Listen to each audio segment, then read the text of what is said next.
అవసరం వచ్చింది, లేకపోతే ఆయన పుట్టలేదు. ఆయన మహాతత్వంగానే ఉన్నాడు. కానీ బ్రహ్మకి విష్ణువుకి ఒక తగాదా వచ్చింది. విష్ణువు బ్రహ్మ ఓ చోట కలుసుకున్నప్పుడు ఏమైంది?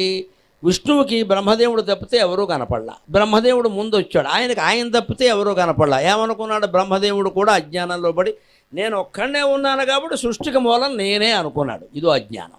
ఆఫీస్ అయిపోయాక అందరూ వెళ్ళిపోయాక నువ్వు ఒక్కడివి ఉంటే నీదే ఆఫీసా మొత్తం అంతా? ఆయన ఉండి అనుకున్నాడు సృష్టిలో ఎవరూ కనపట్లేదు, అంతా జలం, నేను ఒక్కడే అంటే నేనే మూలం.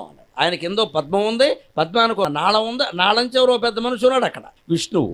ఆయన పైకి వచ్చాడు, నోరు మూసుకో నేనున్నాను ఇక్కడ అన్నాడు. నీకంటే ముందు నేను అన్నాడు. ఇద్దరికి తపదా ఎందుకు వస్తుందండి?